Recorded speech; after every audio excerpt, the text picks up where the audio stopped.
창세기 15장 강의 두 번째 시간 시작하겠습니다. 창세기 15장 강의 두 번째 시간은 두 번째 요절인 15장 7절을 읽고 시작하도록 하겠습니다. 같이 읽겠습니다. 해가 져서 어두울 때에 연기나는 화로가 보이며 타는 횃불이 쪼갠 고기 사이로 지나더라. 지난 시간에 아브라함의 믿음이 의로 인정받은 이유에 대해서 설명했습니다. 아브라함은 구원 계시의 핵심인 구원자의 대속을 믿고 있었습니다. 그가 피의 제사를 드리는 것으로 그 사실을 알 수가 있습니다. 객관적 진리에 관한 믿음이 있었다는 것이죠. 이것이 주관적 믿음으로 완성된 순간이 15장 6절입니다. 아브라함은 생명과 재산이 위태로운 위기 상황에 몰렸습니다. 하나님께서 나는 내 방패요 지극히 큰 상급이니라 라고 말씀하신 말씀에서 되짚어 볼 수가 있습니다. 즉 방패요, 아브라함이 생명의 위협을 느낄 정도였다는 사실을 알 수 있고요. 큰 상급이다, 재산의 위협을 느낄 상황이었다는 것을 알 수가 있는 것이죠. 이렇게 사람이 생명과 재산이 위태로운 상황에 놓이게 되면 허무함을 느끼게 됩니다. 그러면서 나는 인생을 살아왔지만 남는 게 아무것도 없구나. 특히 자식이 없는 거에 대해서 깊은 허무함과 허탈감을 느끼게 되었습니다. 아브라함이 그랬다는 것이죠. 하나님은 그때 아브라함에게 내 몸에서 날 자가 내 상속자가 될 거라는 말씀을 확실하게 하셨습니다. 그리고 밖에 나가서 별을 보면서 그 약속을 더 확인할 수 있도록 도와주셨죠. 이 순간에 아브라함의 마음속에서 객관적 진리와 주관적 믿음이 화학작용을 일으키면서 회심이 일어나게 되었습니다. 역사적 순간이죠. 믿음이 그 내면에서 실체화되어지고 예수 그리스도에 대한 믿음이 막연한 진리에 대한 믿음이 아니라 영혼에 각인된 뚜렷한 실체가 되어진 것입니다. 그래서 여호와 하나님께서 아브라함의 믿음을 의로 여기시게 되었습니다. 구원의 순간입니다. 구원에는 좁은 의미의 구원과 넓은 의미의 구원이 있습니다. 좁은 의미의 구원은 구원의 순간을 의미합니다. 구원의 순간에는 오직 하나님의 은혜만 전적으로 유효합니다. 인간의 공로가 조금도 구원에 영향을 미치지 못합니다. 넓은 의미의 구원은 구원의 순간을 둘러싼 모든 과정을 의미합니다. 넓은 의미의 구원에는 인간의 의지와 하나님의 은혜가 신비롭게 상호작용합니다. 따라서 구원받기 위해서 인간의 노력이 필요합니다. 동시에 인간의 노력으로 구원받을 수 있는 것은 아닙니다. 이 두 가지 사실을 명확하게 구분해서 이해해야 합니다. 다시 말씀드립니다. 구원에는 좁은 의미의 구원과 넓은 의미의 구원이 있습니다. 좁은 의미로 구원을 이야기할 때는 구원의 순간만을 의미하는데 구원의 순간에는 오직 하나님만이 전적으로 역사하십니다. 인간의 어떠한 의지나 공로가 영향을 미칠 수 없습니다. 전적인 하나님의 의지로서, 하나님의 은혜로서 구원이 이루어집니다. 그러나 그 순간을 둘러싼 앞뒤 전후의 과정에 있어서는 인간의 의지와 하나님의 은혜가 상호작용합니다. 그 상호작용은 신비롭습니다. 결론적으로 우리는 우리의 노력과 공로에 의해서 구원받는 것은 아니지만 그 노력과 의지를 사용해서 구원을 위해서 나아가야 합니다. 그럴 때 하나님께서 호련히 우리에게 구원을 주시기 때문입니다. 이 두 가지를 혼동하지 마시고 어렵게 생각하지 마십시오. 이 사실을 받아들일 때 여러분이 구원에 관한 교리를 더 잘 이해할 수 있고 하나님의 은혜와 인간의 의지가 조화롭게 역사하는 것을 깨닫게 될 것입니다. 이번 시간에는 아브라함 언약에 대해서 좀 알아보도록 하겠습니다. 우리가 읽은 본문에 관한 내용인데요. 아브라함 언약에 관한 내용은 사실 인터넷이나 아니면 종이로 된 책, 또 기타 여러 설교 등을 통해서 자료가 많이 있습니다. 중복되는 부분은 제가 언급하지 않고 이 강의의 목적대로 핵심만 세 가지 짚어보도록 하겠습니다. 첫째, 언약을 왜 해야 하는가? 둘째, 왜 이 시점에 언약을 하게 됐는가? 셋째, 이 언약의 의미는 무엇인가? 첫째, 왜 언약을 하게 되었는가입니다. 예전에 성경 공부를 할 때 저는 하나님이 아브라함과 언약을 맺었습니다. 이 언약은 어떤 의미가 있습니다. 이런 식으로 배웠습니다. 하지만 만족할 수가 없었어요. 뭔가 빠진 느낌이 있었습니다. 왜 그랬을까요? 나중에 깨달았는데 애초에 이 언약을 왜 했는지가 이해되지 않았기 때문입니다. 애초에 하나님은 왜 언약을 하시는 것일까요? 자, 창세기 2장 강의에서 설명을 했으니까 그것도 좀 참조하시기 바랍니다. 다시 설명을 드리자면 언약을 하는 이유는 관계를 맺기 위해서입니다. 사람이 아무리 친해도 계약 관계가 없으면 남남인 것이죠. 죽고 못 살 것 같은 연인 사이도 헤어지면 남남입니다. 영원히 우정이 변치 말자던 절친도 사이가 틀어지면 남남입니다. 가깝게 지내던 지인도 갑자기 사라지면 찾을 방법이 없습니다. 휴대폰 위치 추적을 좀 해달라고 경찰서에 찾아가도 남남이라고 안 해줍니다. 그렇습니다. 사람은 결국 남남입니다. 남이 아니기 위해서는 무엇이 필요할까요? 계약이 필요합니다.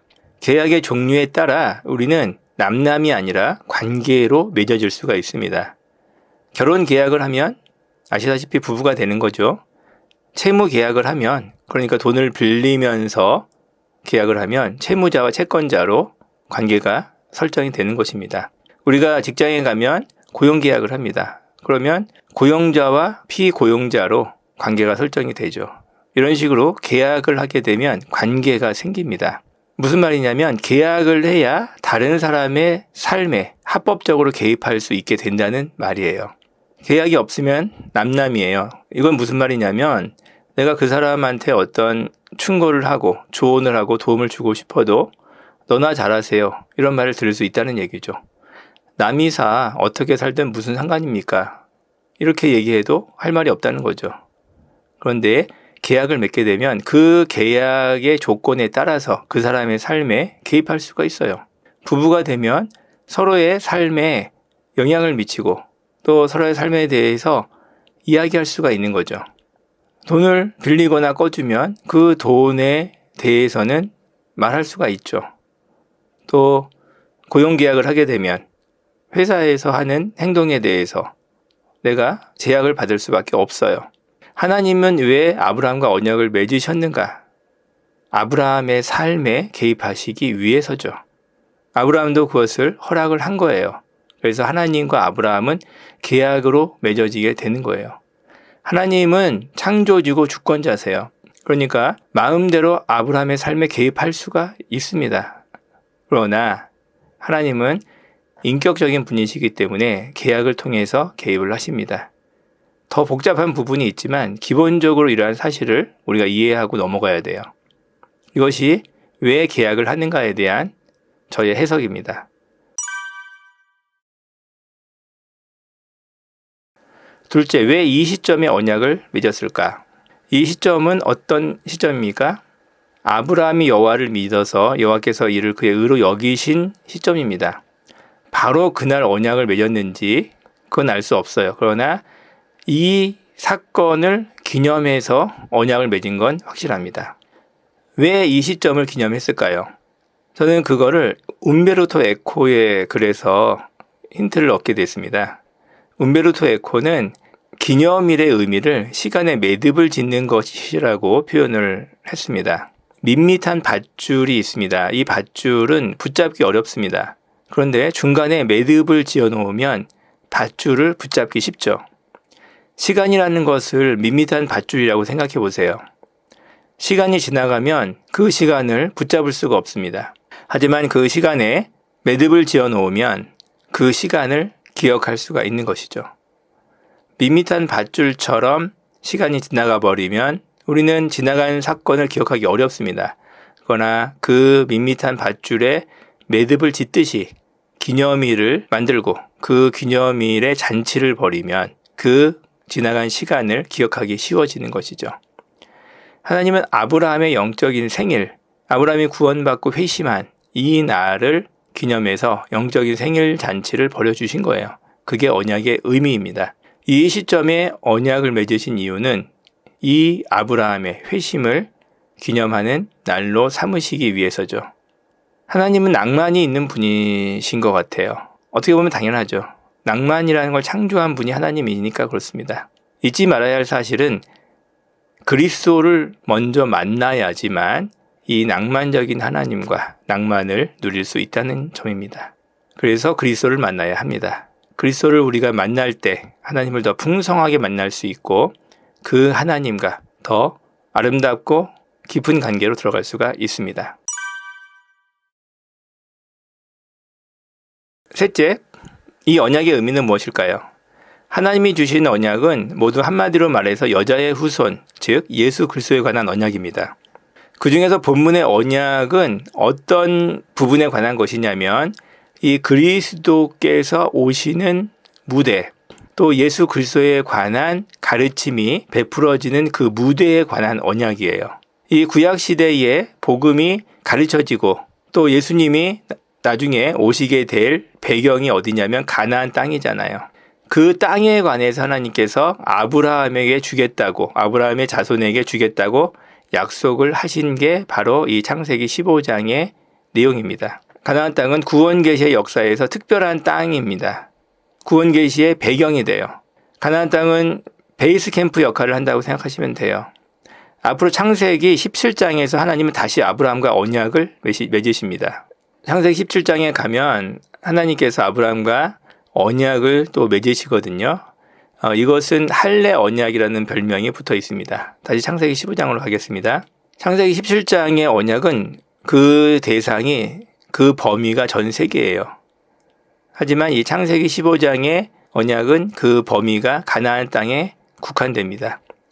그러니까 하나님께서 점진적으로 언약을 확장해 가시는 것이죠. 먼저 배경이 되는 가나안 땅에 관해서 언약을 주시고 나중에 전 세계에 관해서 언약을 주시는 겁니다. 참고로 이 창세기 15장의 언약을 횃불 언약이라고 합니다. 언약은 하나님의 구원에 관한 경륜입니다. 경륜이라는 한자어가 좀 어렵게 느껴지실 거예요. 제가 좀 설명을 드리자면 계획표 혹은 진도표라고 볼 수가 있습니다. 계획표이면서 실행까지 포함하는 개념이 경륜이에요. 어떤 계획을 세우고 사람은 계획만 세우고 마는 경우도 있잖아요.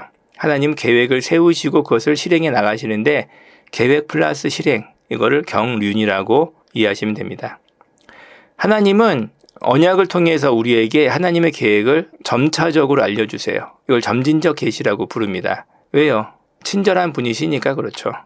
그래서 우리가 예상할 수 있고 예측 가능하게 알려주시는 겁니다.